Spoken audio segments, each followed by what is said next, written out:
Live everywhere. Daily Co's Radio on netrootsradio.com presents David Waldman. Kagro in the Morning Show.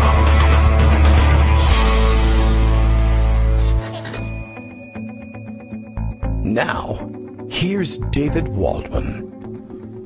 Hey, good morning, everybody. How you doing? It is Wednesday, October 25th, 2017, and you know what? I'm still dissatisfied with the volume levels in my ear, but I am virtually certain everything is going okay.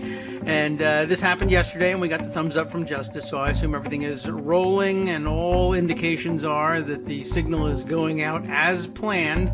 So let's continue. Why don't we? And, oh yeah, look at this. And I always get a clever comment here from Justice. Levels are 5 David Corns by 5 New York Times Hillary derangement syndromes. Yeah, we'll have to discuss a little bit about that today. It's a Wednesday show without a Joan McCarter, unfortunately for us. Fortunately for her, it's because she's on vacation. That's pretty good. We hope it's something exciting, or at least a sleep-in staycation anyway, and we'll take it either way. We can work things out. We can even fill the time. Armando says he's got to get back on the air. He's got more information about the Whitefish Energy situation, which he says will correct the record. We got something wrong yesterday, and it's time for us to get the record straight because, I don't know, I guess that's what Democrats do or something. Plenty of other things to discuss today, some of which are annoying, some of which are frustrating, some of which are not normal, and we'll try and get to all of them. I am sure that, we know we'll have Greg Dworkin with us this morning, and I see that a raft of stories is being prepared, but I haven't scrolled down. Oh, here they are. I'll scroll down. I'm sure we're going to get to all the big news from yesterday, including Jeff Flake's speech to the, probably mostly empty Senate chamber, and no one was listening anyway. Plus, it didn't even matter for very long, because within hours, Jeff Flake was voting in support of the Trump agenda once again, and voting to take away your rights to sue banks and financial institutions that screw you over, and basically eliminate your right to join in a class action suit against them, should they do this. We'll check in on that story, no doubt. We'll take the symbolic, if all too brief, defection from Team Trump from Jeff Flake and, take it for what it's worth. That's nice. I hope some other people will say similar things. I hope it will convince some voters that they ought not to back Donald Trump.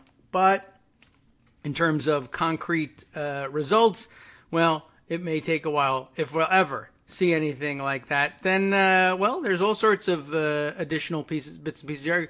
But Greg's ready to roll. I guess, I don't know whether it's got to get to work early or the mention of Jeff Flake or just, hey, I want to get all the above. Yeah, okay.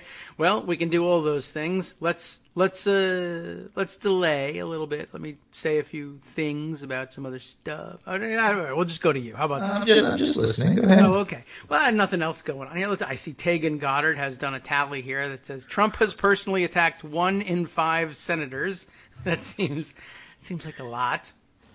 That's 20, I guess, or 21. I guess he's got Chris Cillizza must have done the counting here. By my count, and we don't know if his count is correct, Trump has personally attacked 11 senators, or roughly 21% of the entire 52-person GOP conference. So I guess it's 1 in 5 Republican senators.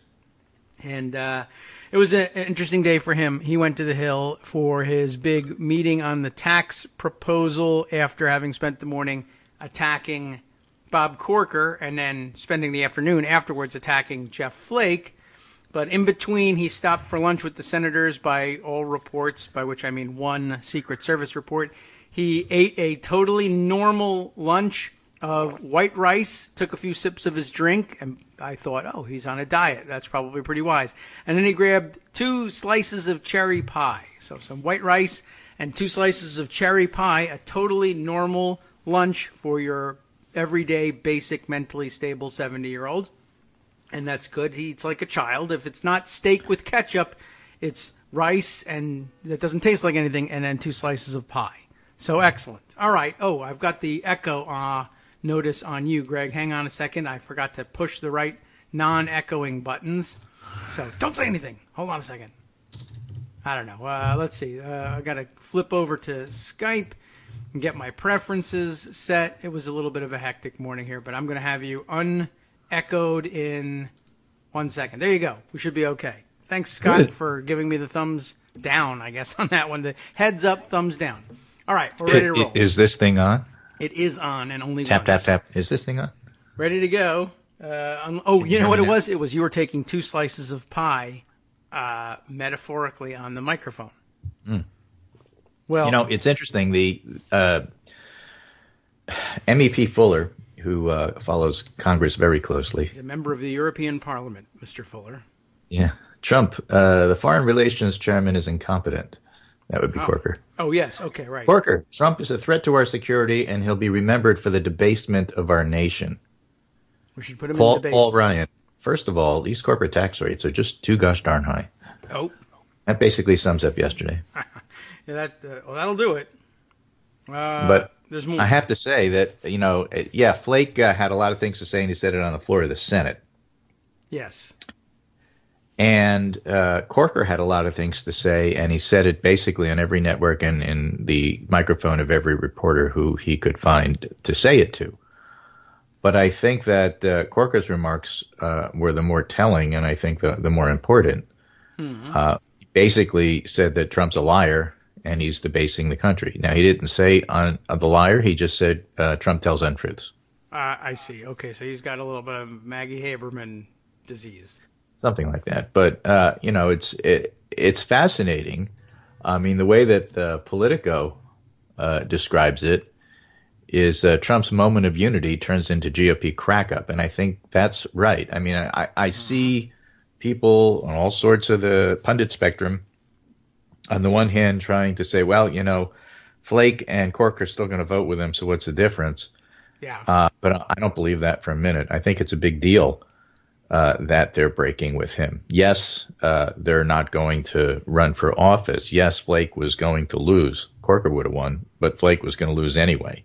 He probably was going to wind up losing his primary to a complete nutcase named Kelly Ward, who still might wind up being the Republican nominee for Arizona, putting Arizona in play in terms of that Senate seat. So there's that in terms of effect, whatever Flake's voting record is. The thing is, yes, Flake is going to be a conservative Republican. So is Corker. That's not going to change. They are who they are. That is true. But I think it's, for them to set up this permission structure, Politico's right. It's huge cracks in the Republican wall of unity. It's a permission structure for other people to come forward and say what they need to say, should they decide to do so. And basically, what we now have is Republicans, both publicly and privately, saying Trump is incompetent and he's terrible and he's awful. But we have to hang together in order to get anything done. It failed with health care. Tax reform is basically their last gasp. Both sides of the aisle are saying if they don't pass tax reform, then they're done and they will lose their majority in November 2018. They may anyway. Turns out that polling says that only about a quarter of the country likes what they're doing with taxes, which is just about the same that said they like what they were doing with health care. So they continue to insist on pushing a very unpopular policy, choice. But basically what it all comes down to is the Republicans basically have a two-pronged approach to winning, and that is that they give their corporate masters everything they want in order to get lots of funding, and then they give the non one percenters a culture war. So they do a combo of bread and circus. The rich people get the bread, and the poor people get the circus. Yes. And that's how they won. And whether or not that can continue as policy after policy after policy rolls out that hurts his base remains to be seen. If Republicans wind up being the ones to call Trump on it, then that's important because the base never listens to us. Part of the reason they're the base is they think Trump can do anything so long as he sticks it to the libtards. But in fact, that is their governing philosophy. Tom Tillis, there was a story about Tom Tillis that I had in the Pundit Roundup the other day about how Tillis would like to turn the Senate into North Carolina. You know, FUE1 is their governing philosophy. Oh, I see. Yes, okay. You know, you lost too bad. So we're going to use any possible rule we can to get through, because the bottom line is it doesn't matter whether what we're doing is ethical, sensible, or anything else. The point is that you have to use every possible tool in order to get what you want. And Tillis doesn't understand why the Senate isn't like that. Because North Carolina passed stuff. Yes. Forget about the fact that it was a disaster for North Carolina, business and otherwise, bathroom bills and so on and so forth, and essentially got Roy Cooper, a Democrat, elected as governor by doing that. That's not the point. The point is we have all these tools and we should use them. He doesn't understand why we don't. Fine. You know, that's what they've been doing up to this point. But they overreached back in the Dennis Hastert days with making everything about Terry Schiavo and culture war. And I'm not sure that what they're doing now is sustainable. That remains to be seen. They're certainly at risk. The generic ballot suggests that the Democrats are going to do fairly well in November. And if Republicans, in fact, don't pass anything, then they're even more at risk of losing their majorities, both in the Senate and the House, thanks to people like Trump or even Corker, you know, because you put stuff into play that otherwise isn't into play. It doesn't mean Democrats will win Tennessee, but they may well win Arizona. So I think, the permission structure, the idea that Republicans can, in fact, speak out is important. Yes, it's true that you can only do that if you're not running for now, but you have to start somewhere, and the cracks have to start somewhere. It's not a full-out demolition of the wall yet, but that is coming, and I think, again, Politico got it right. It's a GOP crack-up, and this is not easy to paper over. Yeah. Well, I don't have time for this crap. I want it all now or by this afternoon. Yeah, that's the way most people are reacting, I think, on the left. But look at his voting record. I know what his voting record is. He's a conservative Republican. Why would you expect him to do otherwise? That's not the point. The point is that when he tries to push immigration stuff or a new travel ban, the 90-day travel ban that has to be done immediately in January because the country's at risk 3.5 years later as it drags out, that's where that stuff starts to sink in that, maybe it's not a good idea, and yes, it's okay to oppose him. On the other hand, there's stuff that Republicans want to do with or without Trump. They wanted to do this before there was ever a Trump. True. So why would you be surprised that that's the way they vote? You can't expect them, although I'd love it, if they really wanted to make a statement, then, don't forget the big four. George W. Bush is out of it. And this all goes back to, are we really rehabbing George W. Bush? No. I mean, what he did with the Iraq War was terrible and basically got us where we are now. But it's still great that he speaks out. So you have McCain, you have Corker, and you have Flake. What if they break with the Republicans and decide to go independent? That would be wonderful. Dana Hoole has been talking about that for the last couple of days. He was asking me some questions about what would that be like mechanically in the Senate? And the answer is nobody knows. Those are great questions, though, because if push comes to shove and they push too hard, that's an option for them. Yes, and as much as I griped about the fact that the Trump agenda sort of rolled on again last night, you have to remember it was a tie. They needed to bring in Pence to break the tie. And this is a Republican priority, and it would have been a priority for Jeff Flake, like you said, Trump or no Trump. He was going to vote for this. Jeff Flake is a conservative Republican. He's not your friend. He said a bad thing about Donald Trump, and it's true. Pat. You're wrong on everything else. It's all right. I can live with that. As bad as it is to get a Republican business-dominated agenda, that's not fascism in the end of the world. Some of the other stuff that Trump tries to do in terms of the white nationalism is fascism in the rest of the world. Oh, yes, so the fact that there is at least a potential mechanism for these three to break with the party and vote with Democrats, whether you do it formally or whether you do it informally, I think is an important, fail-safe that ought to be acknowledged. And the Republicans need to do it too. They know how careful they have to be. That's why after Flake and Corker say what they said, McConnell had nothing bad to say about them. They're wonderful people. Yeah, we'll have to see where they go with it. By the way, the short answer to most of Dana's questions is that the break would have to be formal, and that's one of the troubling things about this. They would these independent, or people who would be considering perhaps leaving the Republican caucus and caucusing either as independents. I doubt very much whether any of them are interested in caucusing with Democrats. But it would have to be an Angus King kind of thing. Well, yeah, but they'd have to break formally with the Republican Party and declare that they're no longer going to caucus, at least with them, just by the nature of the Senate. It's not like the House where you have a vote on who's going to be the leader, the Speaker of the House. The majority leader of the Senate is a caucus decision, and your caucus or conference simply puts forward their own leader. These guys would have to say, one, I'm leaving the Republican caucus or conference. That wouldn't necessarily make the rest of the Republican conference decide they want to change leadership. But then even if they did, they broke away and became independent and didn't caucus with Democrats, Mitch McConnell would still largely control the Senate agenda because he's the leader of the largest party in the Senate. And although, as if you take away enough of them, then as long as the Democrats hold together, these guys, in other words, would have to say, we're no longer Republicans. You can't count us towards the Republican conference. And when you look around and you ask who's got the biggest party in the Senate and therefore who gets to put forth the majority leader, there would have to be, there still have to be less Republicans declared formally than there are Democrats.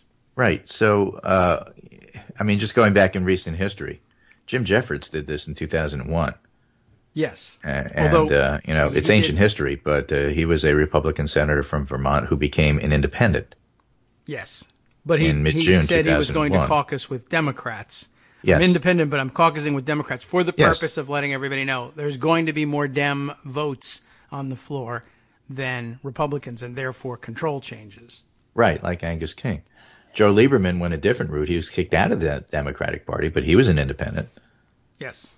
He caucused with the Democrats, even though, he voted against us most of the time and we grew to hate him. Arlen Specter made the break formally, and he went from Republican to Democrat. Yeah. But a lot of the other guys just tend to become independents. Right. So the mechanism there is there's less Republicans, and then you just announce you're being with the Democrat. I'm just saying that is a tool that has been used within the last 10 years, 15 years, and therefore is available. It is. It requires some engineering. The actual practical use of it probably isn't as important as the threat of it, as is often the case with procedure in the Senate and the House. True. But, it helps to keep McConnell and Trump and others in line in terms of just like going nuclear on them. Yeah. Well, we'll see how these things break down and whether they're willing to do something like this or not. They weren't last night. But like we said, Trump would have to do shave. more in order to do it. That's my whole point. It's a fail-safe against things going incredibly ridiculously too far, which with Trump, you never know. I'll say it's a check. It's certainly no kind of fail-safe. Yeah. Well, speaking of fail-safes, nice piece here in Politico magazine. Are Trump's generals in over their heads? For many in Washington, they're the only thing standing between the president and chaos. Love that word, chaos. I wonder where that came from. But their growing clout is starting to worry military experts. And so you have a lot of looking, because Mattis and Kelly especially have been so visible, and McMaster have been so visible recently. Yes. You have a lot of people questioning, in the military point of view, Trump makes statements like "my generals," which gets their hackles up. You don't own them. They're not your generals. They're the country's generals. And by the way, just being a general doesn't make you any smarter or any better than anybody else. You are possibly more disciplined. Certainly the generals in the White House staff are more disciplined than Trump himself is, because he has no discipline. But that doesn't mean that they know what they're doing and that they do it properly or that they do it well. And this whole fiasco with John Kelly and the Gold Star families is just a pretty good recent example of that. Right. Terrible band name, by the way. It is, but, the whole fetishization of the military as being the most wonderful things ever, but by the media especially, this is a post 9/11 kind of thing. And, they're happy and proud that the military embedded the reporters with them when they went on all these wars. And it's true that incredible sacrifices are being made. I don't mean to talk about that, but that's the troops. That's not the officers. Well, true. The officers are making incredible sacrifices too. I know some of them. I have, friends who have family who are officers. Everybody's working, triple shifts to try to get stuff done around the world. That's not what I'm saying. What they do is well worthy of respect. But the idea that just because it's the military, they're therefore, that much higher ranked than civilians is exactly the opposite of how the country was set up.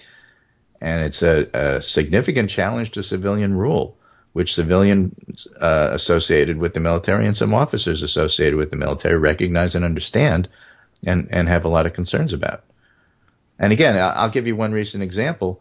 Kelly was talking about the importance and difficulty and sacredness is the word he used of notifying families about deaths in the military. And that's all true. But it's not as if only the military has to deal with death. Ask any doctor. There's plenty of civilians who are in that situation who have that difficulty too. Ask a Newtown pediatrician. It's not like they're the only ones in the world who understand this, have been through this, or know what that's about. And to describe it as if they are because they're the military is what I'm talking about. Mm-hmm. Yeah. Well, it's a well-known phenomenon by now, but good point. It is, but it's always worth keeping an eye on when we do this. Anyway, it's nice to see some pushback on the other side. Training to be a general doesn't necessarily make you a automatic expert in terms of diplomacy or Washington politics any more than being a businessman does. No. Or in Trump's case, since he's not a businessman, a con man from the real estate, sector. Yes. That doesn't automatically make you experts in these things, and we see it play out before our eyes. So again, that's something that's worth remembering. Right. Washington posted top brass guys do occasionally get a pretty good feel for politics, but yeah, as far as foreign policy goes, you definitely want to have some other people. Well, diplomacy and foreign policy aren't the same thing. You can be a foreign policy expert and not being particularly diplomatic about it. That is true. We know. Why don't they just do what I tell them? That's the way it works where I work. Yeah. Well, and if you back that up with bombs and cruise missiles, you're a dangerous fellow. Yes. So you have these big four Republicans speaking out against Trump. You have the political landscape changing because retirements mean other things become in play. And that's what's happening at the national Washington level. Let's talk a little bit about your home state. Let's talk a little bit about Virginia. All right. We have an election coming up. Yes. And Ralph Northam is running against Ed Gillespie. Yes, I like him better than the other guy. Northam is a moderate from the Democratic side. Gillespie is a center-right guy from the Republican side who, like George H.W. Bush, doesn't mind running Willie Horton ads in order to get elected. Right. Oh, George H.W. in the news also. All right. Yeah, well, I don't have a whole lot to say about that, but yes, acknowledge that that's there.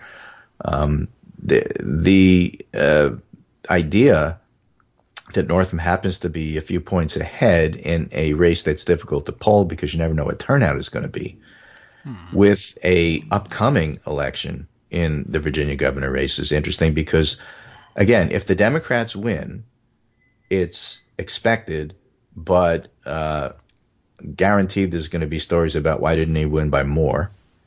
And if Republican wins, it'll be, oh, well, the Democrats don't really, and the country doesn't really reject Trump, even though Trump's not the one running. I mean, those storylines are going to get written. Yes, sure. They're easy. So Josh Krasauer came up with a completely different, bizarre take on this morning. No, not Josh Krasauer.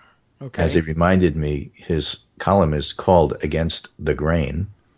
Right. Or I'm drunk on grain. Yeah. A Virginia Democrat defies the progressive base. Ralph Northam is leading in the governor's race because he's run to the middle and hasn't pandered to liberal activists. And his thesis is, and therefore that makes liberal activists mad, so they leak stories about how they're worried about whether he's going to win or not. They are worried, though. But yeah, because we always worry. Right. I mean, the fact of the matter is Democrats are by nation bedwetters. Yeah. Well, that's what we do. We worry about every single thing, even if we win, even if we're ahead. What if the polls are wrong? Look what happened in 2016. Sure. But it wasn't 2016. It was true before then. I know we were ahead, but I can't believe it. You have to run like you're behind, because Democrats never confidently say, okay, we have a better chance here, and we're going to act like winners and, run like we're winning. We just don't. It's not in our nature. Republicans, when they're 25 points behind, act like it's their destiny to be the winners, and they deserve it. And of course, they act as if, that's already a given. You saw that in 2000 between Gore and Bush, and the way the two campaigns, acted with the tie. Yeah. Bush acted like he won, and Gore acted like he needed to challenge things. Right. And that was even before the counts were in. It's just the way, the nature of the two parties are. Yeah. So Crashar writes, the real reason you're hearing so much wailing from Democrats is because they fear Northam could pave the way for moderate revival within the party. That a victory would prove that the party's candidates can win without being held hostage by the increasingly progressive base, which is, of course, nonsense. The reason you're hearing so much wailing from Democrats is we're afraid we'll lose. We'll be delighted if we win. And nobody's worried about how moderate Northam is as opposed to liberal or progressive. Probably That's not even a discussion. The discussion is he going to win or not? Yeah, that's true. The discussion is also, are we going to take our break or not? We have about 30 seconds before we go out. Redistricting does come up, right? So whoever the governor is will have an influence in that, so it does matter. It does matter. And, I don't know. I just don't know any Democrats who would take a Northam win as something awful or a bad sign for the future. Oh, my God, what a disaster. We won. I know we're Democrats, but, come on. We'll be back after this.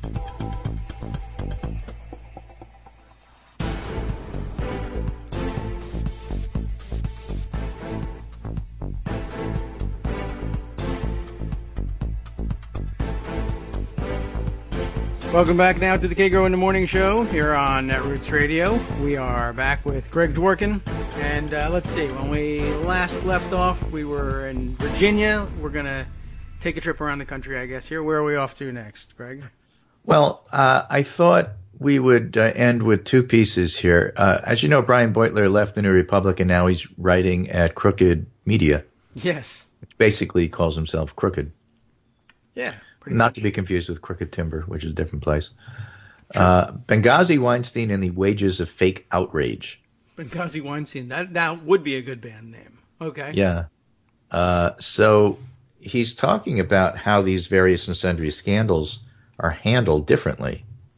Yes. And says, to our general betterment, there's a lesson to be learned from the consequences of the Republican Party's selective exploitation of Benghazi and selective indifference to military tragedies under Trump, but it isn't a lesson for Democrats to learn.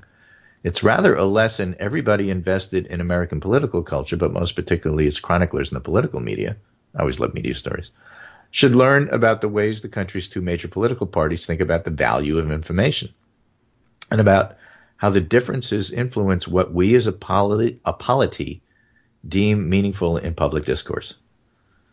Anybody who can work in the word deem into your discussion, always nice. The contrast between Benghazi and Niger as political events parallels the contrast between how the American political system processed revelations about Harvey Weinstein's sexual misconduct and how we process similar revelations about the male leaders of Fox News and even the Republican president of the United States. In each case, the institutions of the right responded to key developments instrumentally, revealing through the shifting scenes and cast of characters that their animating concerns weren't protecting Americans serving in dangerous parts of the world or protecting women in the workforce and powerful, abusive men, but making partisan brickbats of those incidents when possible to advance unrelated goals. Again, the Tom Tillis theory of how Congress works. It's all, what do I get out of it? It used to be, I was reading this somewhere else, it used to be that if you said something like, well, you're only saying that in order to get stuff done, that was like a hypocritical criticism. Yes. Now it's operating policy. It's perfectly okay to say whatever it is you want in order to get it done, because the idea is to get it done. Oh. If you have to break the rules to do that, but you have the ability to break the rules because let's say you're the chair, then you do it. And of course you're going to do it because that's what you're supposed to do. The whole idea is getting it done. Process doesn't matter. Process is just a barrier between you and getting stuff done. And so if you run roughshod over process because you can, because the rules say you can, that's your job. That's what you're supposed to do. People get hurt along the way. Too bad for you. You lost. I see. Well, by the way, even if the rules say you can't, you should go ahead and do it anyway. Change the rules. Right. Right? So in each case, the institutions of the right responded to key developments instrumentally, revealing through these shifting scenes. The institutions of the left, by contrast, addressed each event in close to neutral fashion, guided primarily by the commitment to competent governing and the physical well-being of fellow citizens. This illustrates a fundamental characterological difference between the American left and the American right. And if we aspire to root our political culture in reason, empiricism, and good faith, it should inform how we sort political controversies, what we do and don't lend credence and emphasis to as we debate policies and select political leaders. Republicans in Congress and conservative media outlets like Fox News spend years leading mainstream journalists around by the nose in pursuit of fabricated conspiracy theories alluded to but never clearly articulated. Benghazi.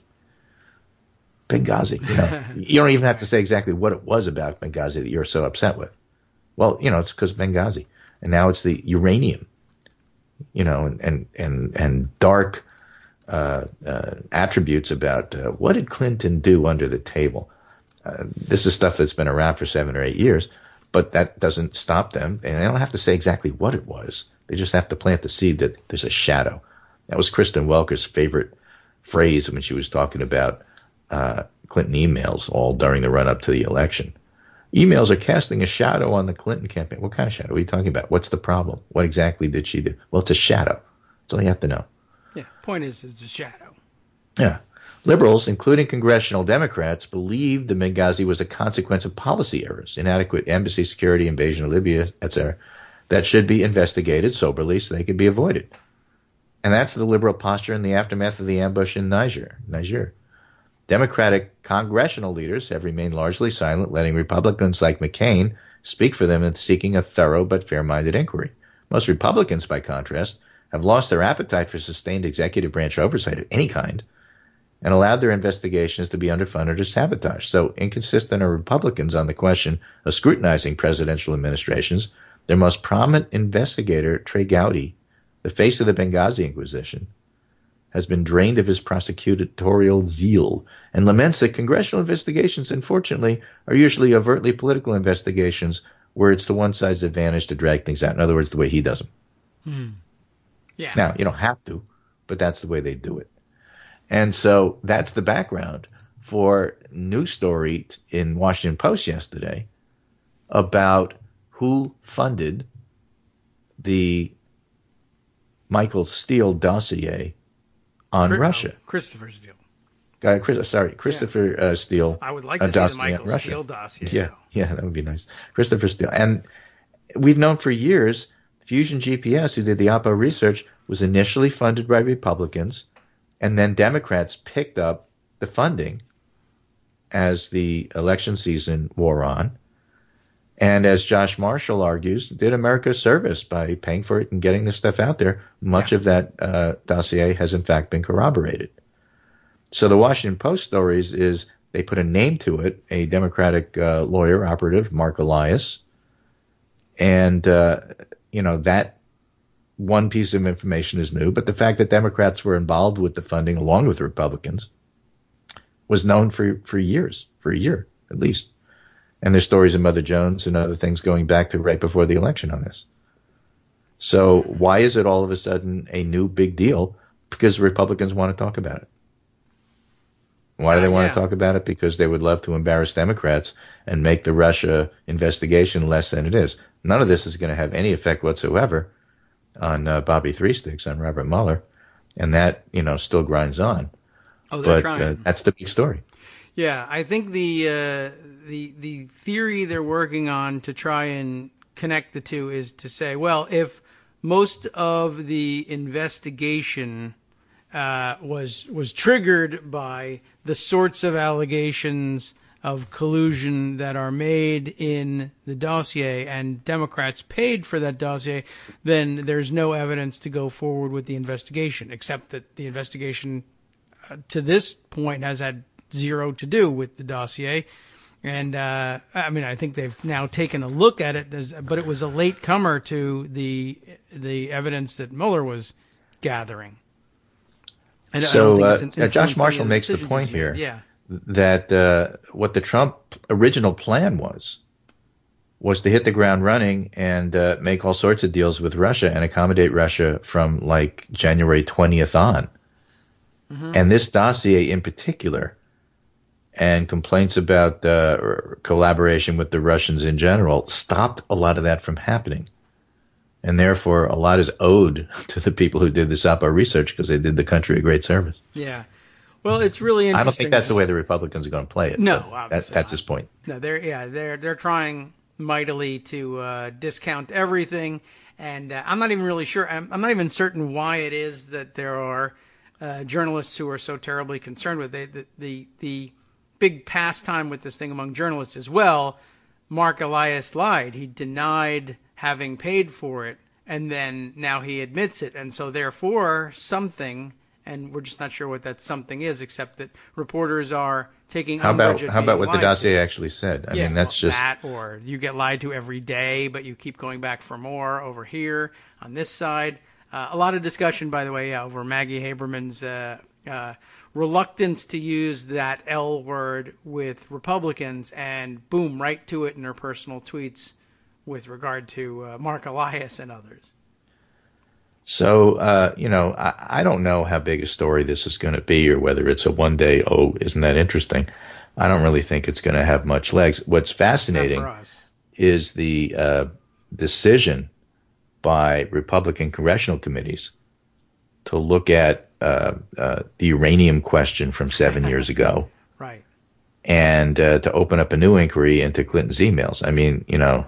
I don't think you can have anything that's so obviously naked and partisan. And that's what Brian Beutler was talking about in his story. And to let that slide and say, oh, well, that's just politics. It's not just politics. Only one side does it. And so let's be clear about what's happening here and what that one side is doing.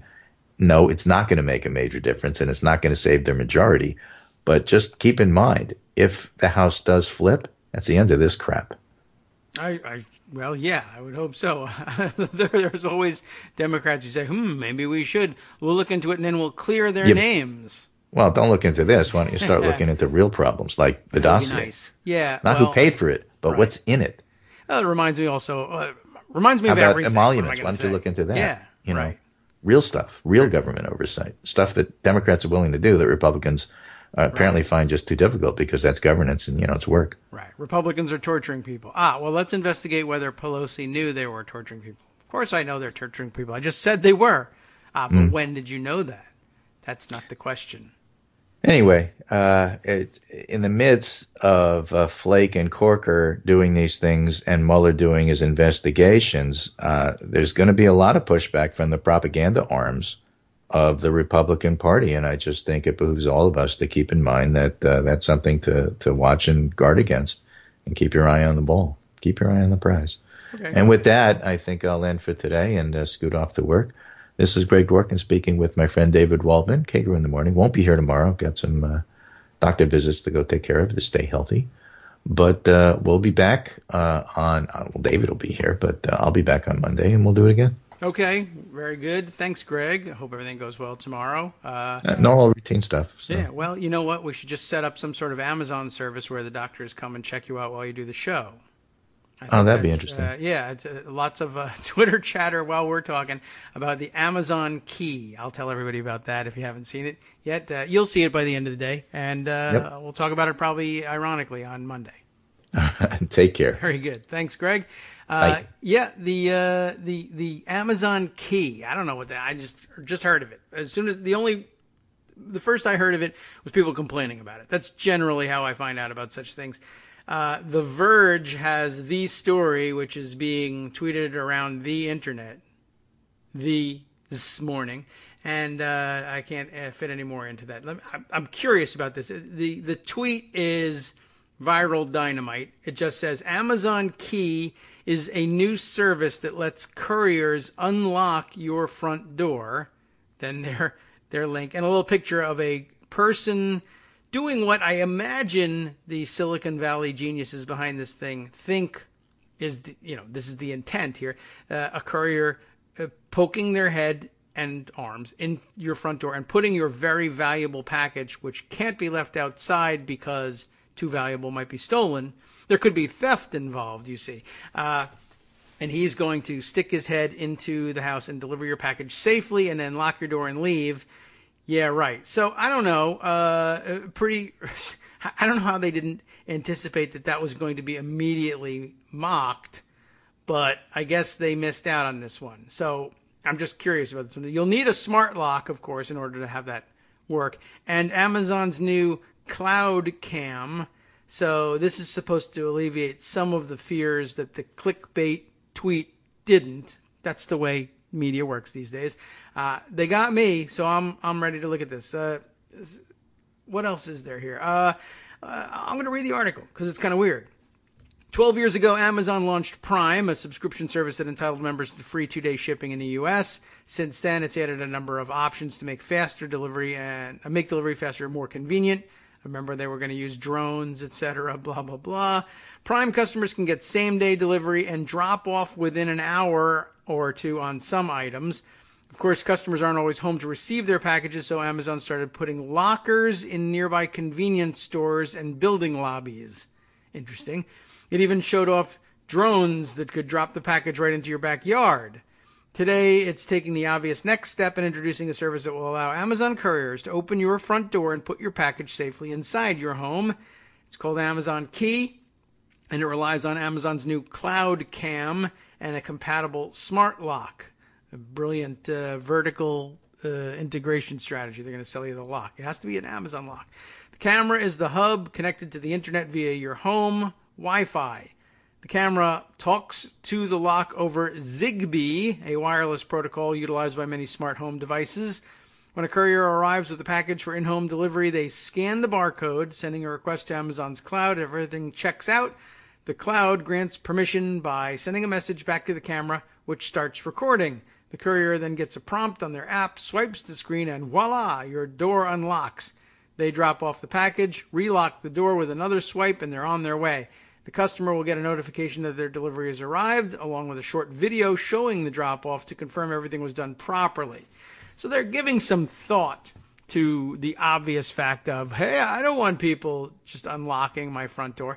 I guess, all told, in their version of things, well, you're going to get a video that'll show that they just barely stuck their head in the door and they were out of there, and we can have, they'll timestamp everything. So I guess if you get a report, your door was unlocked at 10:08 a.m. and relocked at 10:08 a.m. and 10 seconds and relocked at 10:08 and 30 seconds. And here's the video of the guy leaning in the door and doing nothing else. I suppose that'll make you feel better. My initial worry, of course, is that those guys are going to be shot by homeowners or anybody who happens to be hanging out in a house and playing with a gun or whatever. The door opens and people are going to start firing. But whatever, who cares? It's just a bunch of workers, right? Doesn't make a difference. I don't know. Seems like the reaction is mostly negative about the idea of allowing Amazon to unlock your front door via the cloud. I don't imagine it'll be an extraordinarily popular launch, and I don't know how many people are buying things that are so super valuable that they want to be able to give out generally the ability to unlock these doors. But and I have no reason to believe that large numbers of couriers or package delivery people are going to take much advantage of this, especially if they know the way these things work, and just browse through the house for items. But it only takes one or two people to do that before the people get into a justifiable panic about this stuff. Very weird. Okay, anyway, not really part of our generalized news for the day. We do have comments on tap about Puerto Rico and the Whitefish energy situation that Armando wanted to add to the show. In the meantime, I also have to, I did this over the break, touch on, no pun intended, this news about George H.W. Bush. I did not realize that he was back in the news, but apparently he is, and it's weird, and I don't really know what to make of it except to say, oh my God, this stuff just never ends. Did I put a pocket piece aside here on this or not? I think it's just sort of too creepy to, have made really major news for me, but I did see it, and apparently George H.W. Bush, yes, the Bush 41, is in the news apologizing for a sexual assault, and it's not like going way back. It's 4 years ago. It's it's a ways back, but it was George W. Bush is 90-something years old and in a wheelchair, and I mean, he's not in the best of health these days, and they ran a rather unflattering photo of the man, but that's what he looks like these days. And gosh, that's just unexpected. Here's the piece here in Fox News, of all places, because George H.W. Bush and George W. Bush are no longer real Republicans anyway, so why not print it?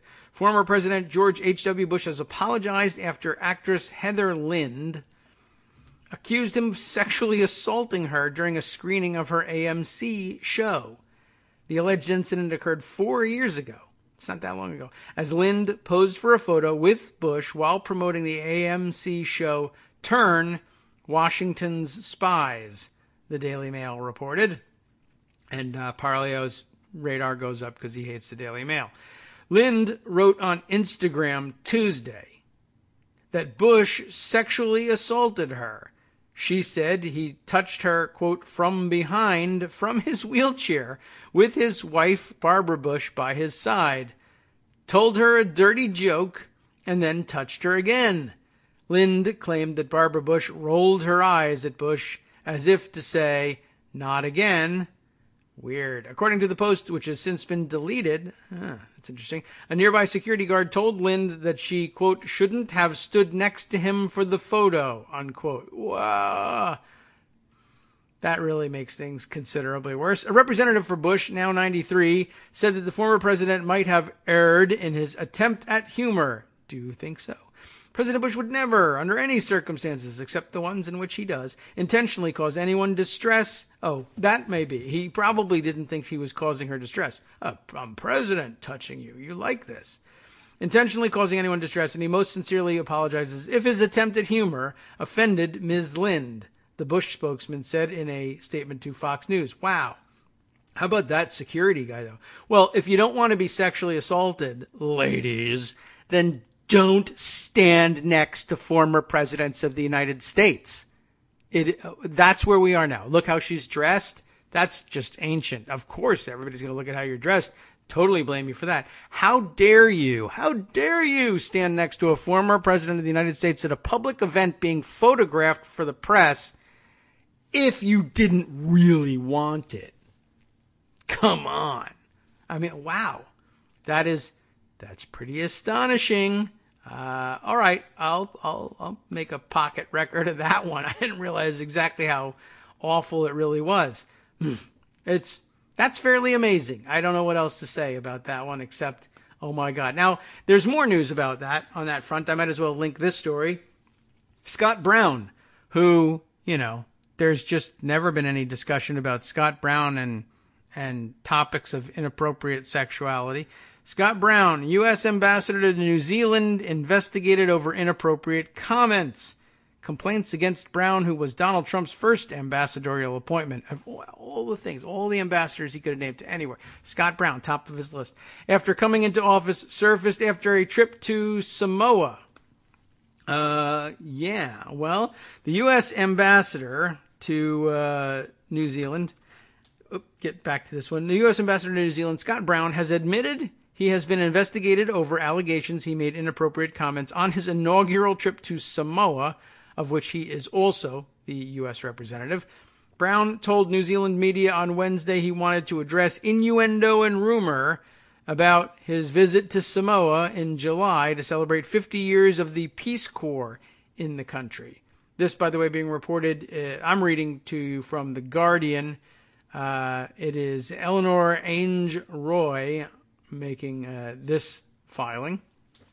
Brown, speaking with his wife, Gail Huff, by his side, because he's been forgiven by Gail and Jesus, confirmed he was the subject of an official administration inquiry by the U.S. State Department, which sent investigators to Wellington, it's a long way, to look into what took place on the trip. Brown said the official complaints related to comments he made at a party in the Samoan capital, Apia. I'm hoping to pronounce that correctly, but it's only 4 letters. How far wrong can I go? Where he told attendees they looked beautiful and could make hundreds of dollars working in the hospitality industry in the U.S. You could make hundreds of dollars. That's not even a tempting offer, really. But anyway, they looked beautiful. Well, okay.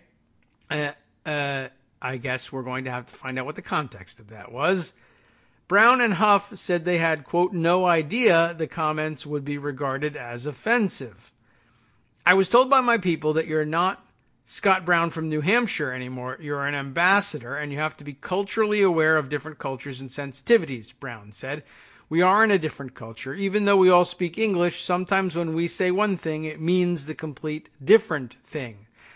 Do we all speak English here? Sometimes when we say one thing, it means the complete different thing. We barely speak English, clearly. Brown went on to say, politics is a blood sport. I'm totally offended by that. Well, okay.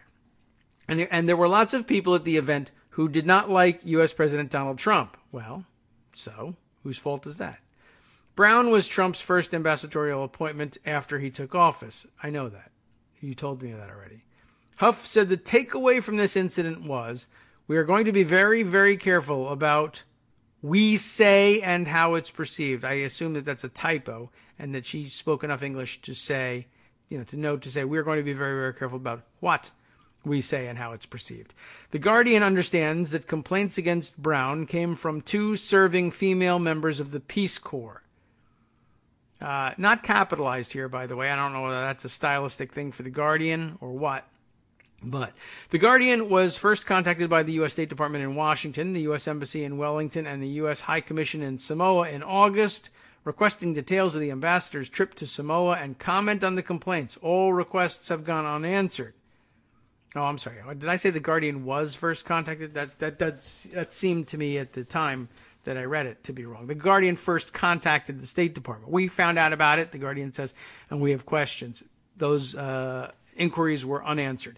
On Wednesday, a spokesperson for the U.S. Embassy in Wellington said, Ambassador Brown has nothing to add to the comments he made in his afternoon's interview.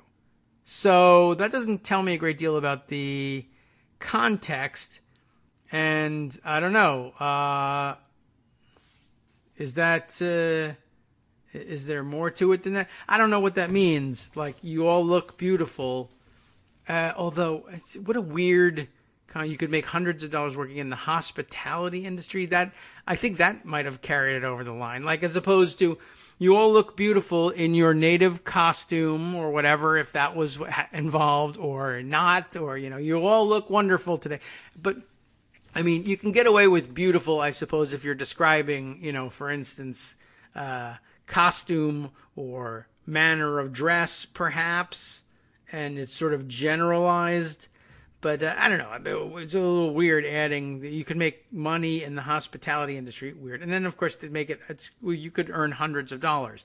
Well, Americans, of course, doing this job would earn thousands of dollars. But you poor people will settle for hundreds. I don't know what the hell's going on here. This is a very odd comment. But I don't know.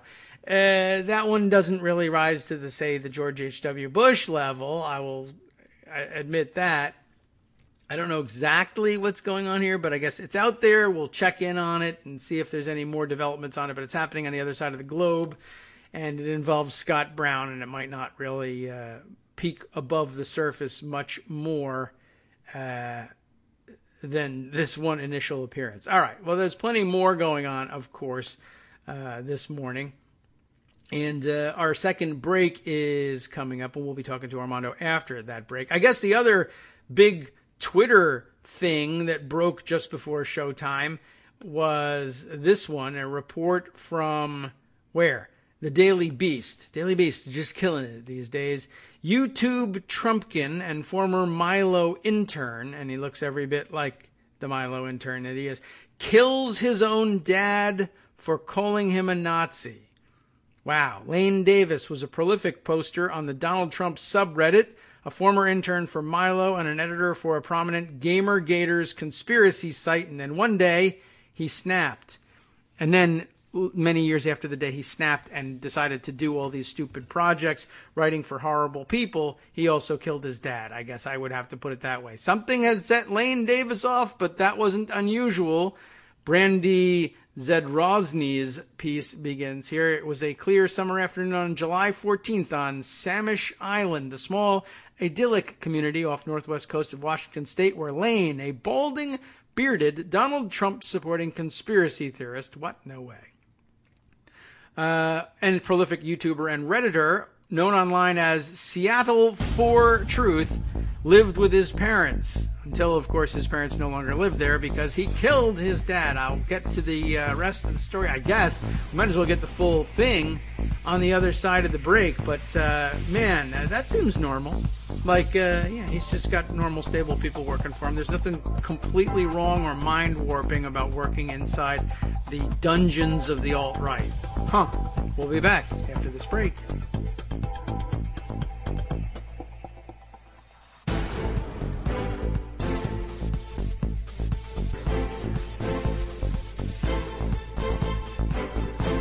Welcome back to the Kagro in the Morning Show on Netroots Radio. When we last left you, before this very short break, we were right smack in the middle of a story about a Milo Yiannopoulos intern who murdered his own father for calling him a Nazi. But enough about that.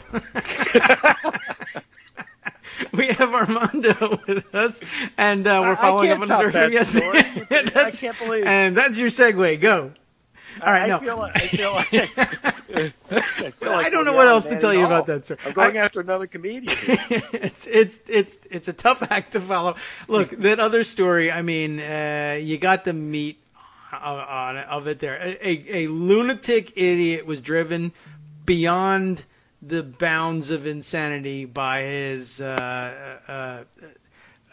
working with Milo Yiannopoulos, who is himself an unstable, crazy idiot. And these guys take vulnerable young men and turn them into psychopathic killers, one at a time. But it happens. And, every time they give a speech, somebody gets shot. Every time they give us, try and clamp down on security there, someone's beaten. Every time they plan a new event, there are secret memos passed around among the alt-right thugs talking about how to execute their plans to beat, maim, or shoot even more leftists, and we're all scratching our head, and Antifa is the real problem here. We can go back to this story perhaps later on just to get... Excuse me. Apparently not. You all right? Okay. Yeah. Bless you. Yeah, I'm fine. I'm like Kramer when he had the dog collar. It's an interesting story. It won't have much impact on the day's news cycle, I don't think, but I want to take this opportunity now that Armando's here, though. We're going to switch gears. We talked a great deal yesterday about the Puerto Rico story and the whitefish energy thing, and this is exciting not only because we are, to me, that was an intriguing topic, but you've got some news, which I guess I asked during the break whether you had some links to reporting on this, and I guess we're coming up with this first. This is you talking to people in and around the story. So original reporting, and I'll interrupt the murder story for that. Yesterday, as you know, I was very intrigued by the Zinke and the Texas Super Trump owner of Whitefish. Yeah.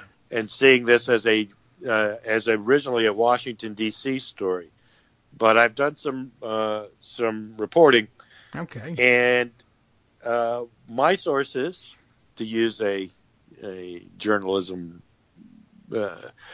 sources say, many people are saying, David, that this is actually a Puerto Rico government story first, and now has ballooned into a Washington D.C. story. The top line news that you will here in the next few days, based on what I've heard, is that the federal government will be appointing a Puerto Rico recovery czar. Ostensibly, the appointment will come from the governor of Puerto Rico, but he is being told to do it. And he's being told who to appoint. They have a list of about 5 names. Jared and Kushner. One of those names will be picked in Washington by the Office of Management and Budget. Okay. And they will take over the recovery efforts in Puerto Rico. I think that's actually a big piece of news. It's something you may recall that I've been saying they should have done a while ago. Okay, yeah, I mean, it makes good sense in a normal situation. The whitefish story is actually part of the genesis of this and probably the straw that broke the camel's back. It turns out that the contract originated through Puerto Rico government lobbyists in Washington and on the island. The company Whitefish had a relationship with a longtime lobbyist. I don't want to get you in libel trouble, and so I'm not going to mention his name. Oh, okay. Right now, I don't want to get anybody sued, but I can tell you it's a fairly prominent lobbyist who has connections, longtime connections with the Puerto Rico government, and one is Latino and one is Anglo. They sold the government of Puerto Rico on this contract. And, of course, money changed hands. Most likely in a legal way because, as you know, hiring a lobbyist is legal. Sure. So people get their money that way. They steered the contract.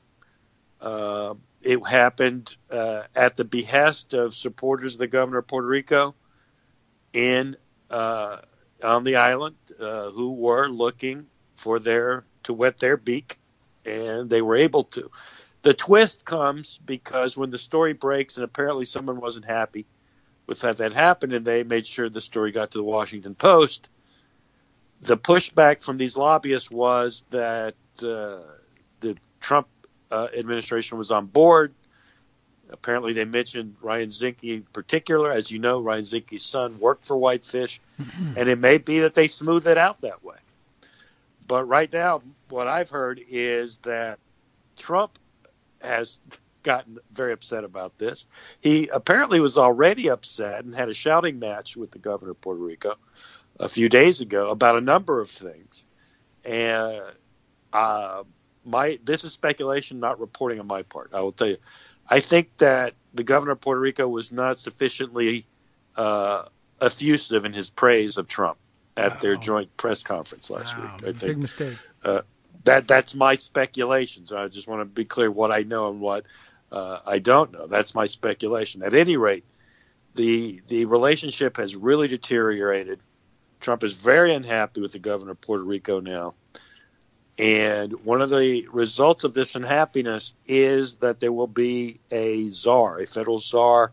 It will be called a local czar, but it will be a federally selected czar, and will respond to the federal government, FEMA and whatnot. Will be named to oversee the recovery process. Whether the Whitefish contract survives all of this is in doubt. Oh. It is in doubt right now. The federal government is undecided on what to do about that Whitefish contract. I don't know if Zinke is burned now and can't really help his friends from Whitefish. But the story, as told to me, is this has caused a big stink in Washington, D.C., but it really emanated from, frankly, fairly petty graft on the island. So to the degree that I'm correcting my story yesterday, I saw the genesis as being via Zinke and Whitefish's connections to the Trump people, and it turns out that that's not how this originated. Huh. Well, okay. Interesting and well worth updating just to stay on top of the thing. It was a big topic yesterday. Yes, for it us. was. It is still a big topic, and there has been no reporting on the issues that I've just discussed. I can tell you that it has become a hot political topic, not surprisingly, in Puerto Rico. Yesterday, the mayor of San Juan demanded that the origins and the actual contract be publicly released, so everyone knows how it happened. The governor and his people, of course, are resisting that. Always note that when you're talking about the Puerto Rico politics, the mayor of San Juan is almost certainly going to be his opponent in the 2020 election. So whenever you saw criticisms of the mayor of San Juan from Puerto Rico sources, you really needed to check out who it was. It could just be the essence of a Republican criticizing a Democrat or vice versa. It's not all one big happy family there. There are competing political parties. So that's an important aspect of understanding the story. I can tell you that my sources are not from the mayor. I won't tell you more than that, but they are reliable sources, and they do understand what's going on. They're well connected in the process. I won't say they don't have access to grind. They probably do, but they do not lie to me or have not in the past. Okay. Well, we'll take it for now and see whether it turns out that once again, listening to Daily Kos radio and reading Daily Kos is like getting the newspaper early. We'll see whether this becomes a part of the issue. Yeah, I think the two stories that will go nationally in the United States will be the naming of the reconstruction czar, and the question of whether the Whitefish contract survives or not. Those are the two stories that will resonate in the United States and in Washington. Puerto Rico, there are other aspects that will be local and won't have the same attention nationally, but those would be the two aspects that you can look at to see how the story winds up. Again, the Whitefish contract, does it survive? And is there a federal czar, de facto czar, appointed to oversee the Puerto Rico reconstruction efforts?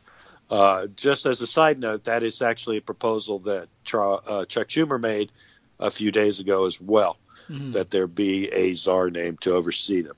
As I told you from the beginning, Puerto Rico is simply not equipped, both in terms of personnel and, frankly, funds.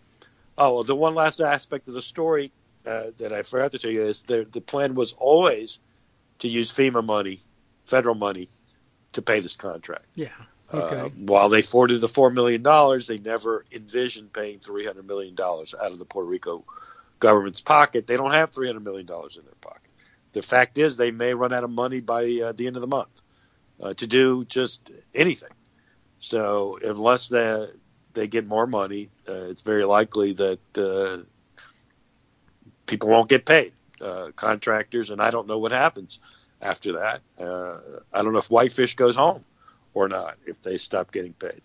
But that's the situation now. That's at least from the perspective of the reconstruction. Those are the stories that will break nationally, I believe, in the next few days. All right. Well, we'll have an eye open for those. All right. So now I can throw you back to the intern who killed his father because he called him a Nazi. Yeah, I suppose if we decide to dive back into that one.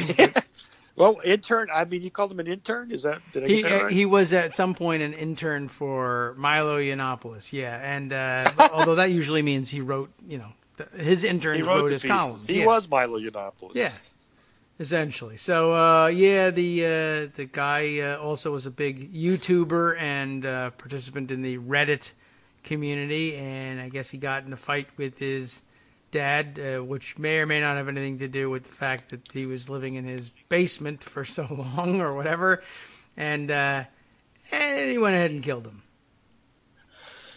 Was he an unpaid intern or a paid intern? I don't know. We don't know. We paid him enough to give him a weapon to kill his dad with. I guess I'll Did he read the story. Did he have a couch at the the Breitbart embassy? No, maybe. I don't know. Let's. You want? I'll tell you the story. Yes, according to the Daily we had to Beast. spice it up after I just bored you with a crazy local graph. Sure. The guy. You know what? He bought. He took out a contract on his dad's life with Whitefish Murder Incorporated. Blackwater, Whitefish, Blackwater. And they outsourced it to Murder Incorporated, right? Which is fine by me. We only had 2 assassins on salary, but we can hire more. Right, sure, on a cost plus no bid contract basis. This is the story. This is Lane Davis is the name of this murderer. Alleged murderer. Sorry. Alleged murderer.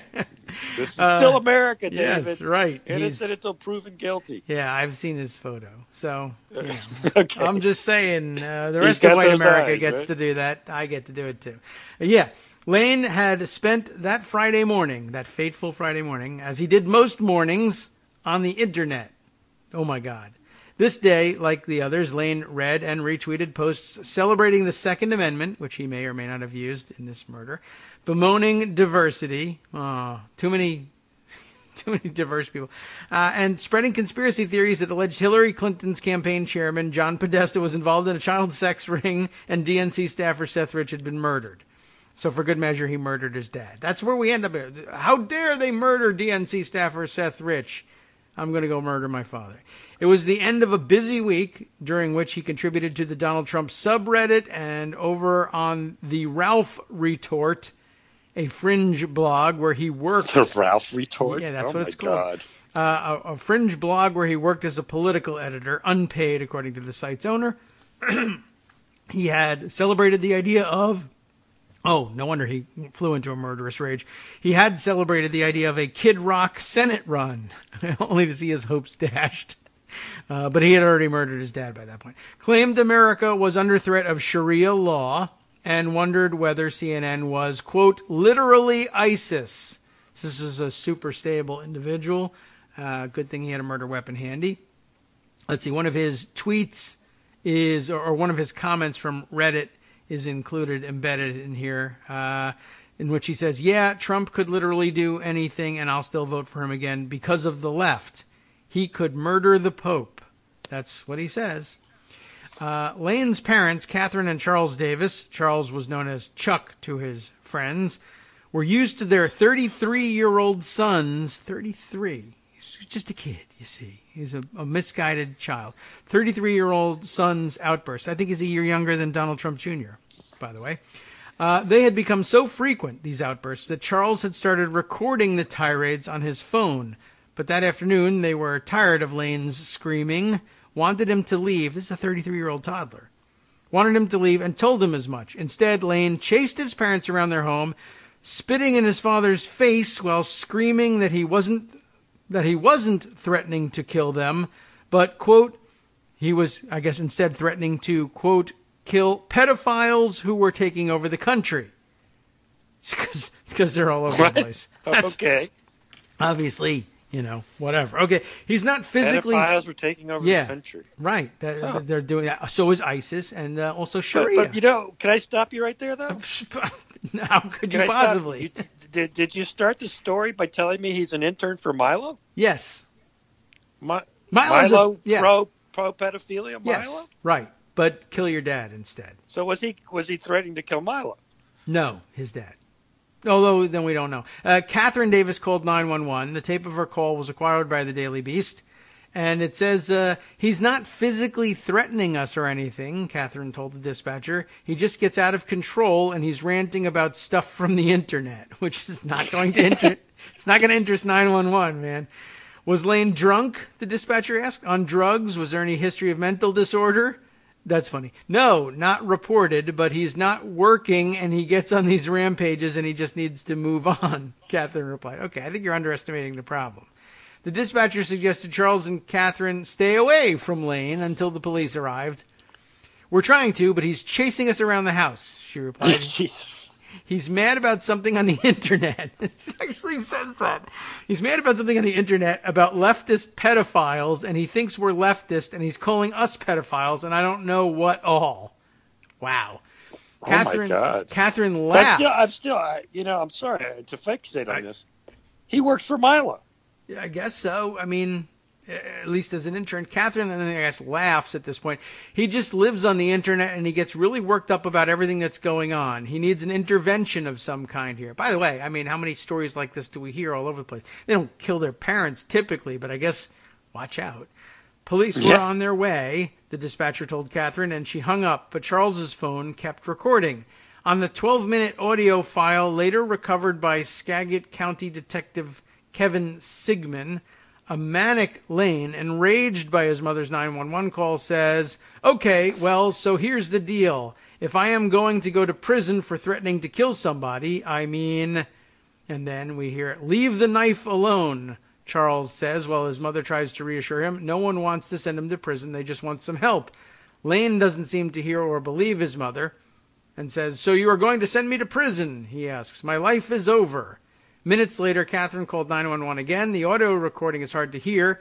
In it, Catherine is running, and the portable phone she's using breaks up. Catherine screams, "He stabbed him," before the connection is lost. As the 73-year-old maritime layer and grandfather of two... What, maritime layer? I'm not certain what that is. But okay, and grandfather of two from, I hope, another son or daughter, lay bleeding on the back deck, stabbed by his son with a chef's knife in the chest and back.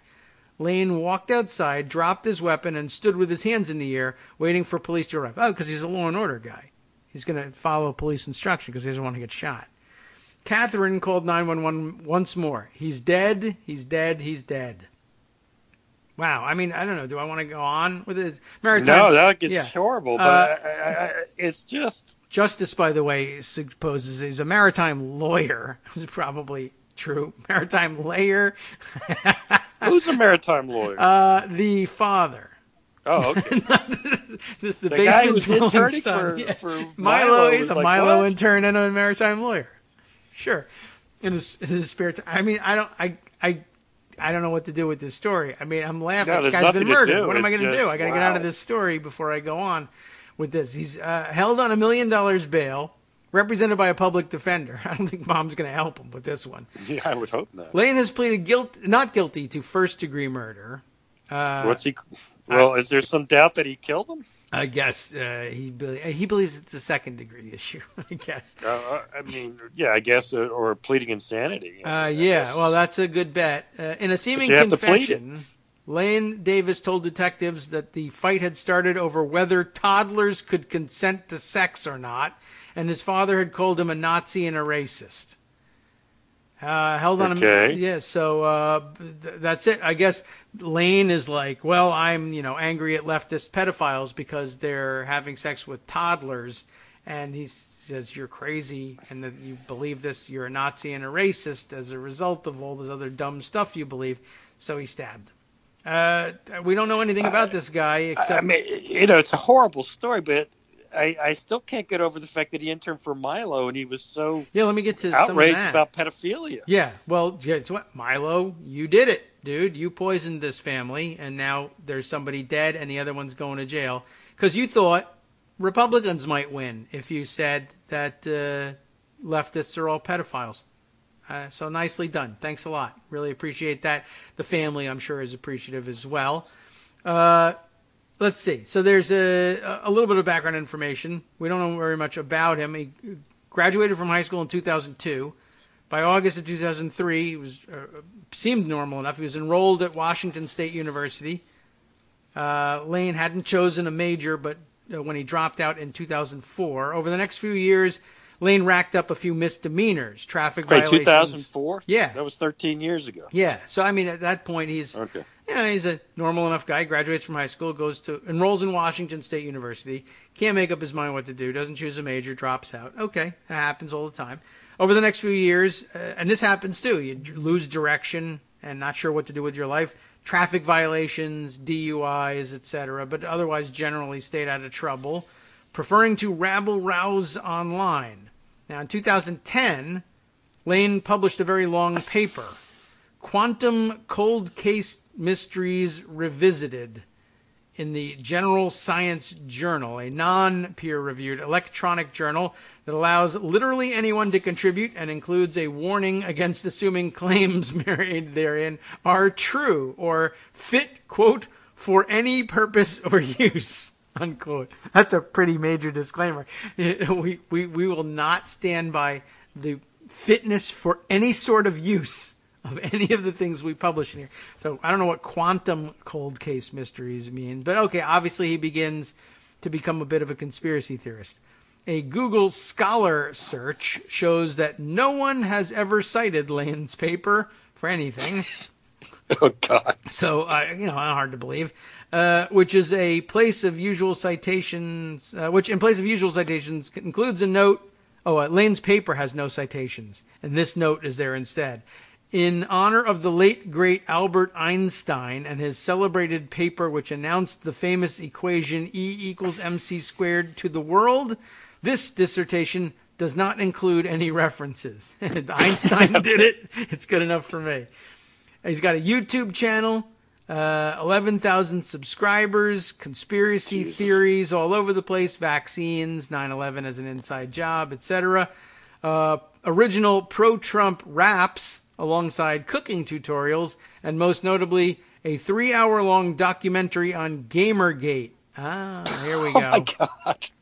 Curiously, Lane suggested the campaign of online harassment, doxing, and rape and death threats were favorite practices, targeting female video game developers in 2014, linked to the education standards known as Common Core. So some, at least, of the lunatics who were threatening to murder and rape feminists over the Gamergate issue do turn out to be actual honest-to-God murderers.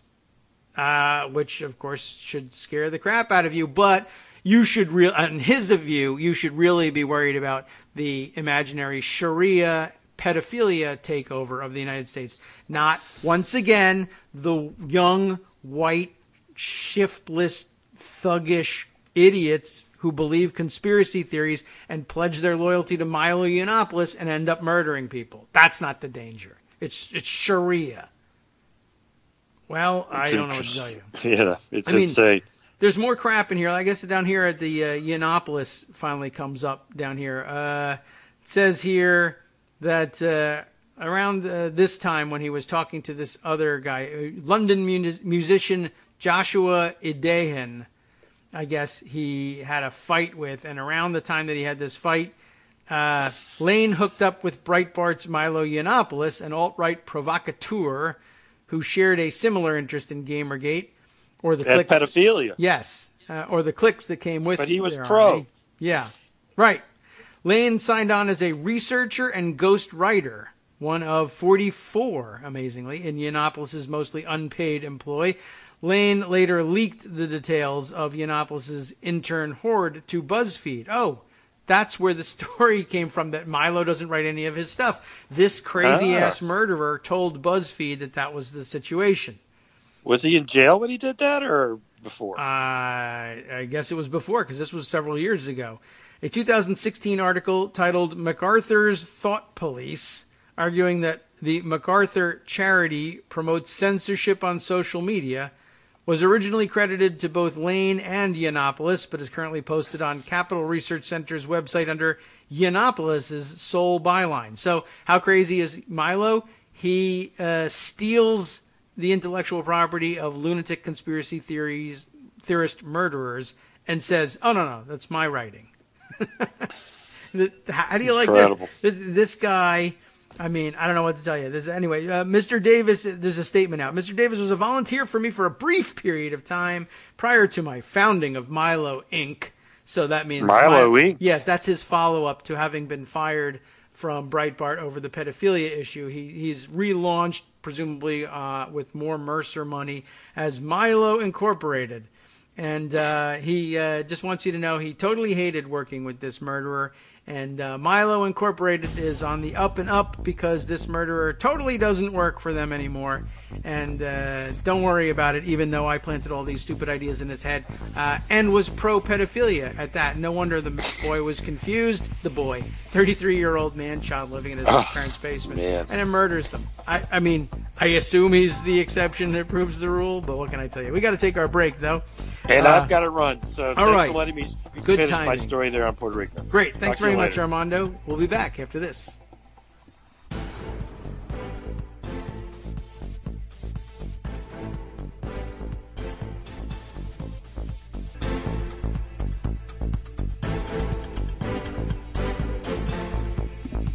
Okay, now if I can actually push the right buttons and tell everybody that we're back. We would have been back from break over the last 5 seconds or so, but that was me struggling with the mute button to get it out of my way. Get out of my way, mute button. I need to tell people we're back from our break.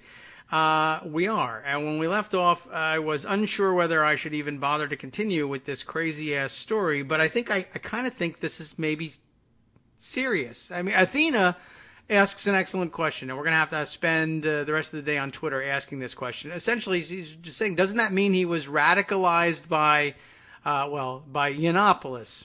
Although, what did she write here? Papadopoulos. Is that somebody else, or is that a typo? I'm not sure I understand exactly where that one comes from. But, I mean, we literally have an alt-right murderer here who looks every bit the part, I must say. Doesn't do himself any favors in that sense. And what does that mean? I don't know. It's a generalization. Take a look at the photo and tell me there's nothing wrong. Okay. Anyway, I'm willing to go out ahead and say it. And we ought to be asking, well, where was he radicalized? We have the answer. Breitbart, Reddit, Milo Yiannopoulos. But as it turns out, there's more detail in here that I guess we ought to read into this, because you never know when another one of these loonies is going to pop up. And I guess we ought to get everybody's name on the record here, because if one of these lunatics is harassing you, I guess you need to be aware of that. And or maybe someone who's either harassing you or someone you know. They tend to go after a very high profile. Okay. Athena says, by the way, she refuses to say his name properly. And I think that's a pretty good policy. Okay, so what do you call him? Papadopoulos? Papadopoulos? Is that anti-Greek to pronounce things this way? I don't know. Anyway, let me get back to this story. Where we kind of left off here was that he was involved in Gamergate. And, he gets in a fight with this guy at some point. This musician. Lane's position in the Gamergate controversy is puzzling. I'm going to go back and cover this, not because I think it's a major, national news story, but because Gamergate was a real thing, and to the extent that it can be connected to today's alt-right, the more connections that you can establish and the more clear our understanding of what's going on, I think, the better.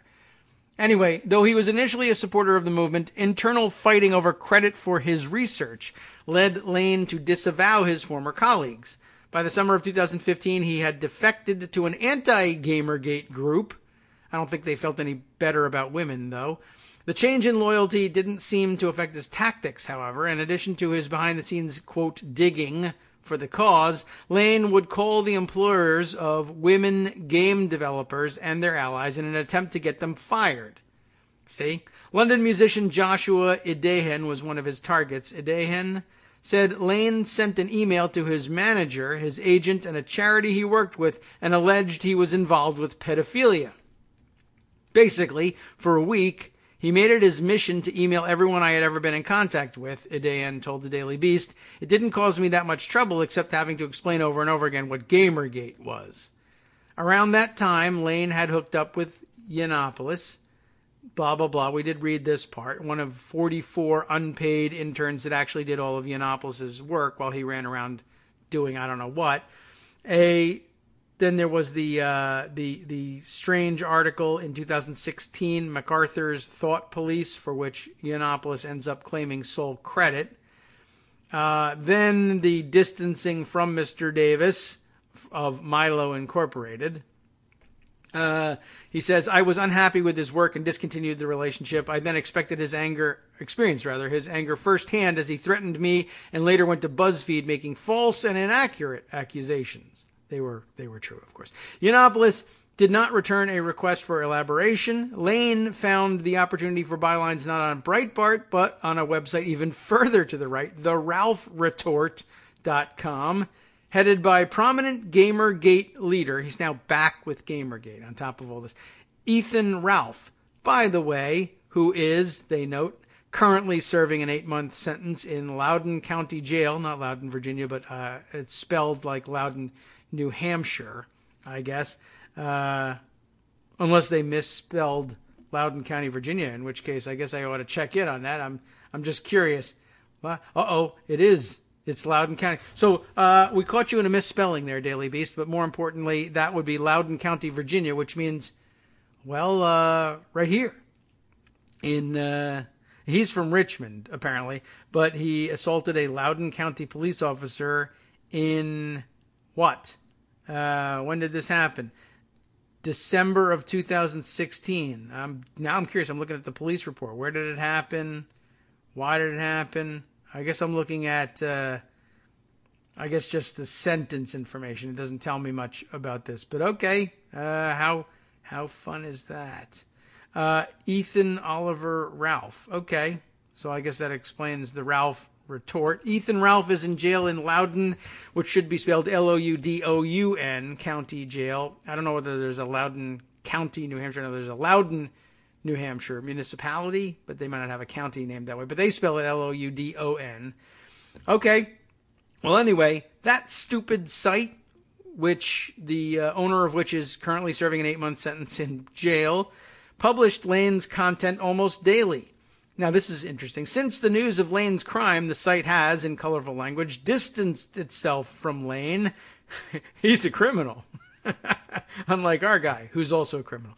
And rejected the notion that the alt-right could have either indoctrinated Lane or given safe haven for his violent ideas, the way they did to Ethan Ralph.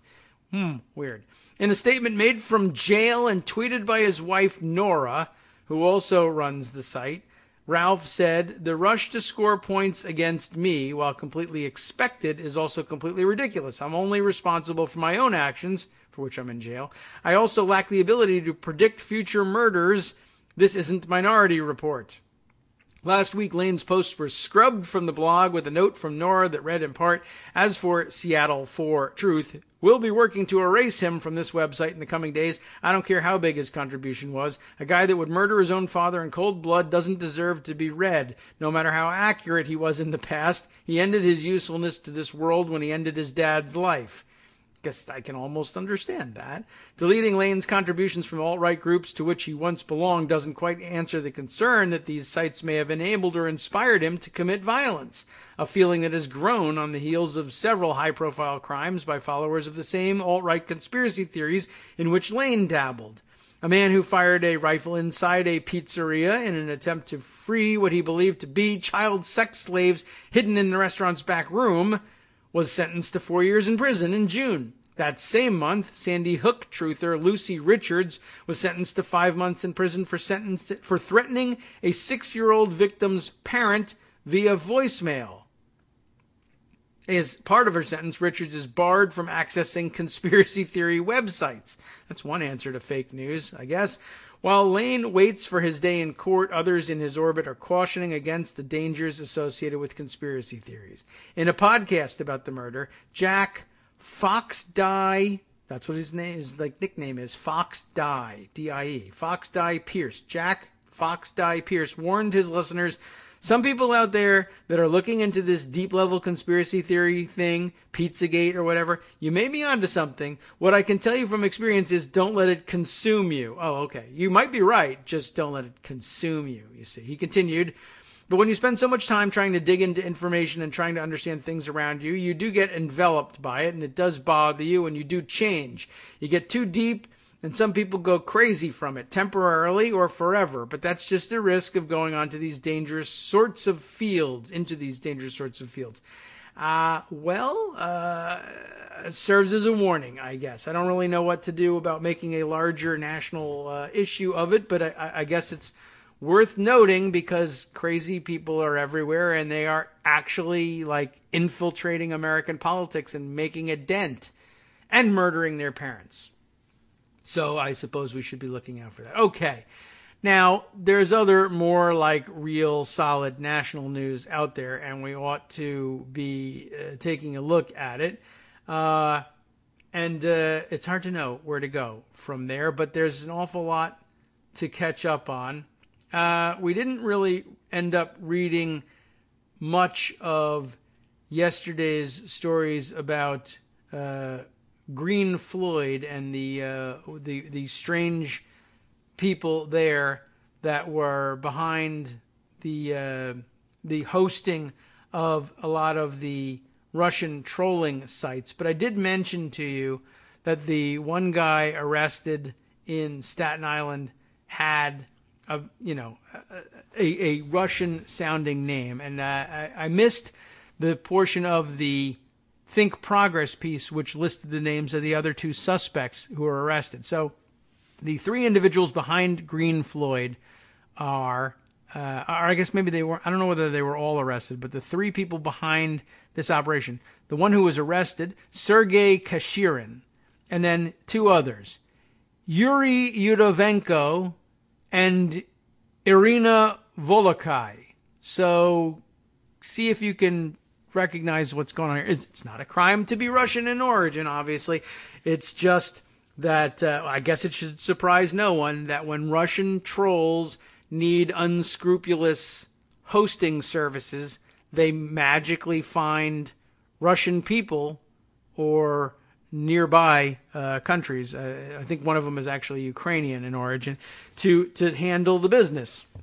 And I don't know. I've an eye out for the strange number of Russian American naturalized citizens who find themselves involved in Trump Russia or near orbit conspiracies, and it worries me a little bit. I don't know exactly what to do with it because you can't. I mean, if I was Donald Trump, I'd say we have to have a ban on naturalizing Russian immigrants until we can figure out what the hell's going on here. But I'm not him, and I don't do things that way. That's just not the way we deal with it.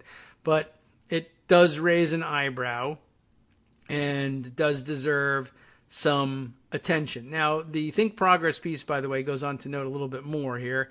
Kashirin, who confirmed that he runs Green Floyd LLC and requested the Think Progress call later when they called and got him on the phone, wasn't able to get him on the phone ever again. But they did reach ITL's the ITL is, I'll have to kind of backtrack on this one.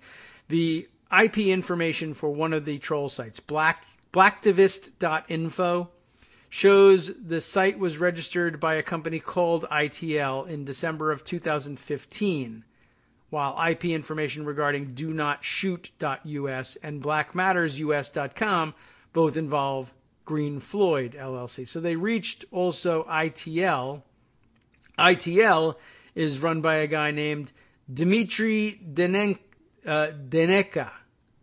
whose LinkedIn lists him as ITL's CEO, and he also would not answer any of the questions about why he came or why he's hosting these sites and how he came to be approached about hosting those sites. It's just another interesting aspect of what goes on in and the network that they built for themselves to run this Trump Russia operation and the trolling operations. It seems a little strange, is all I can say at this point. There's other things out here that we need to kind of sample as we make the rounds here. Let's see. Maybe we'll put off the rest of the Trump Russia stuff at least for a little while, just to dive into stuff that might be perhaps a little bit more connected to the other strange stories that we've read today. The George H.W. Bush strange story, just going to show that this being 90 plus years old and in a wheelchair doesn't do anything necessarily to slow down anybody's habits when it comes to sexual harassment, and the weirdness of the Gamergator turned murderer. And we'll throw in a couple of other stories here that I guess help round out just how much danger, unfortunately, it seems women in this country and really around the world are in. Unrelated, but there's a little bit of a link here at the very least. The link is obviously sexual harassment as a cultural problem. I have a tweet storm here from Olivia Messer. Olivia Messer is, let's take a look at her profile, a reporter, an unofficial senior Texas correspondent at the Daily Beast, an actual Texan and an actual feminist. And she's got this tweet storm from a couple of days ago here, October 16th, that I put aside, I guess, for just such an occasion. While we're talking harassment and assault, and I guess we always should be, I want to take a minute to talk about this story from the Texas legislature. This is an interesting one, and she's got a piece here from the Texas Observer, which, should I read the tweet storm or the Texas Observer piece? Is it very long? Let's take a look. It's not huge, but let me stick with the tweet storm for just a minute. There were a number of anecdotes in this story, and I'll share it with you. I'll certainly give it over to Scott, and we'll include it in the roundup so we can all read the anecdotes in the story. There were a number of anecdotes from women who had confided in Olivia. She says that I never could publish on the record, including whisper networks about lawmakers. And as soon as that piece went live, and when did it go live? I'll check the date on it. Is there a date line on this? Yes, July 31st, 2013. Just to, it's not like anybody here thought that sexual harassment was a new idea or anything, but this is by way of giving receipts. This piece went live in 2013. As soon as it did, she says, I had women from all over the country reach out to me about their own experiences within the Texas State House. At the time, she says, most folks in the country said things like, oh, Texas. But screw that. This is everywhere. And some of us have been reporting on this for a long time, while the responses are both shock and dismissal. Maybe it really does require the horror of every woman I know swimming in her own trauma on social media so you all can see it. But please, please don't squander this amazing sacrifice by diminishing it to just Hollywood. See this moment for what it is. I also think it's worth noting that this was my very first job, and my main takeaway was watching female lawmakers subjected to harassment. And I guess it's somewhat important to say, lawmakers at this. I was really lucky at the age of 21 for the guidance of the Texas Observer and the guidance that they gave me in negotiating these waters and in writing this. Just know, Texas lawmakers watch porn at work, hit on interns, and harass colleagues. Feel free to imagine what else. And the next tweet in this is, and now California. Female lawmakers and staffers speak out on pervasive harassment in California's capital, pointing to an LA Times piece entitled Female Lawmakers, Staffers, and Lobbyists Speak Out on Pervasive Harassment in California's capital. I guess I must have gotten the title in there after all. This is a piece by Melanie Mason, dated October 17th of 2017. So I guess it's out there and it's everywhere. And I'll include a link to this article as well. I couldn't possibly get through all the anecdotal evidence that is contained in these pieces before the end of the show. Now, I had another tweet storm set aside here that I guess I ought to take a look at. I already had it open. And we'll make this, I guess, the finish of the show, just to put a fine point on things. Karen Attia is the author of this one, a verified account, by God, over at Twitter. Global opinions editor at the Washington Post. So here's a interesting... this is not her doing the thread. I just grabbed her thread. I guess it is, in fact, the Twitter storm written by Ben Kling. Ben Kling is... does this tell me anything? It works at Clickhole and formerly at Tumblr. And so I guess she appreciated his view on this interesting subject. Ben Kling begins by saying, one of the reasons it's so hard to break through to certain men about Weinstein, Harvey Weinstein, is that he exemplifies the conversion of other capitals into sexual capital, which is the keystone that holds up the fragile promise made by every product and film aimed towards men their whole lives. This is a rather interesting tweet thread. This a version of the American dream reinforced by, I don't know, all of history and billions of dollars of advertising, that sexual class mobility is possible and infinitely scalable. You can be a carbuncled, barky stump of a man, that's quite a description, and have sex with the most valued and fantasized about women on the planet. So where some men normally wouldn't identify with a man so monstrous, they need him to exist and succeed because his failure and downfall represent a broken promise. All of the hours and years of sublimated sexual energy that's been harvested from them could have been for nothing. Capitalism, needs men to believe that eventually all of the capital they accrue can be exchanged at whatever rate for sex/sexual power. And here we enter into the territory where I think it intersects a little bit with what I've been discussing about Fox News, about the Trump organization, about, pretty much anything else, Harvey Weinstein, and much of the alt-right, like Breitbart and their weird use of the Breitbart embassy for parties that tend to turn into orgies, for that matter. The sex cult allegations that I've been making all along, it really comes down to something like this.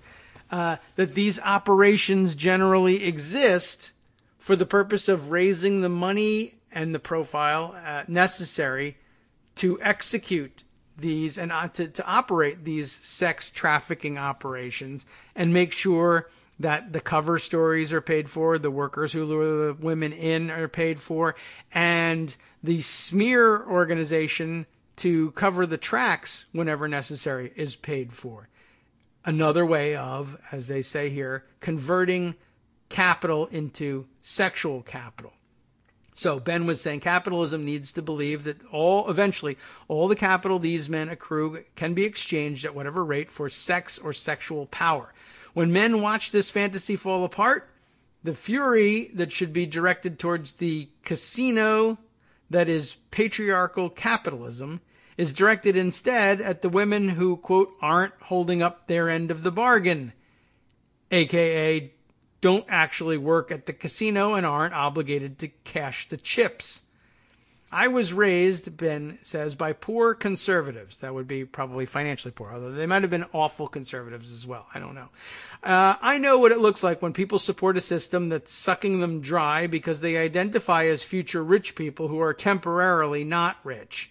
The mere existence of Hugh Hefner sold more watches and cars than you could ever fathom. Look, so much of what makes everything move is displaced libidinal energy. That's why everything is a sex cult, I guess. It never won't be, and that's fine.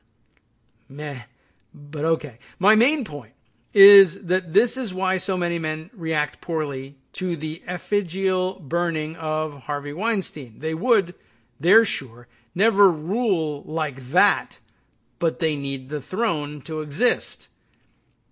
Very interesting. And he notes here, by the way, if you dig this thread, maybe you'll like an old thing I wrote about Elliot Rodger, which, of course, there's also no way we can include in today's reading. But there is a piece here from Medium about that. And I guess I would recommend we take a look at that sometime, too. P.S. There's a taxonomic distinction to be made.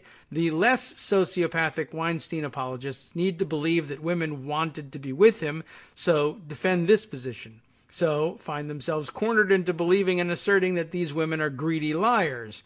The worst ones, the ones that are Weinsteins, don't care if the women wanted him. They just don't like that his power wasn't enough to make it happen every time and keep it silent forever. Weinstein did not want to be the most appealing choice. He wanted there to be no choice. Interesting. Anyway, there's considerably more to the tweet storm or actually his interaction with people reacting to the tweet storm. But I thought a very interesting perspective on this and an interesting way of wrapping up a weird news day. And we didn't even hit the things that are in the mainstream news, so to speak. I mean, it's not like this wasn't reported. That's how I found out about these things.